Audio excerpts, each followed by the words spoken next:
Greetings. So yesterday we reported how the Tuareg community in northern Mali has rejected the latest constitutional referendum imposed by the ruling military junta in Bamako.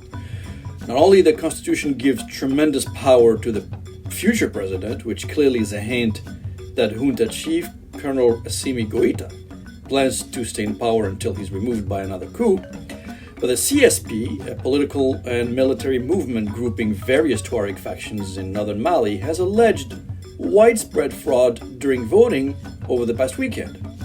Now, the CSP has been largely avoiding armed confrontation as per a 2015 agreement, which they hoped that some political process would take place or that would improve the security and economic climate in northern provinces.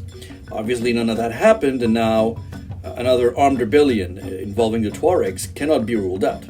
As such, one also cannot dismiss the possibility of more jihadi activity under the pretext that the junta has not delivered and is making things worse.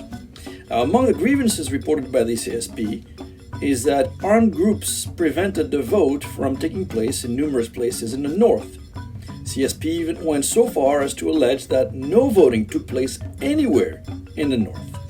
Assimi Goïta wants power so badly that now he has it. Let's see what he's going to do with it. Many people tend to argue that the northerners, the Tuareg tribes, would raise concern no matter what the outcome would be, given the animosity that has long existed between the Tuareg communities and the central government in the south. But consider the fact that the grievances do not come from the Tuaregs only. The influential religious leader Imam Mahmoud Dicko, who is based in the south, has also expressed his fierce opposition to the new constitution. The Imam, who has a strong base of followers, has been particularly vocal these past days, likely creating major headaches for the junta leaders. Just before the election, Imam Dicko called his supporters to boycott the referendum. His words were very sharp. He told his supporters, and I'm quoting, I never collaborate with those who confiscated the revolution of the people and who are in the process of gagging these same people. The reign of the military," he added, "is already over. I prefer to die than to live a traitor," he says. These are words that do not bode well for the regime of Goïta going forward. Imam Dicko is not the only one opposed to the new constitution. Religious figures in Mali clearly oppose it for a different reason than the Tuaregs. The conservatives despise the mention of secularism as a principal element of the new constitution.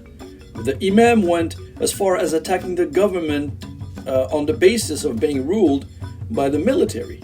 He questioned in his pre-election speech, quote, "What rule of law are we talking about in a country where justice is put at the service of the military to imprison people?"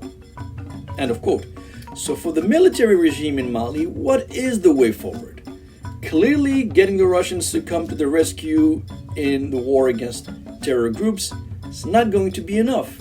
The ousting of the French military was such an embarrassing moment for the French that it is expected that Paris would put all the resources it has to undermine the regime in Bamako. After all, there is an unspoken war between France and Russia in the Sahel region, and the regime in Mali is entirely incompetent to manage the crisis today. Now, between the jihadists, the Tuaregs, the conservatives, and the French looking for revenge, one wonders how long Colonel Goïta will last.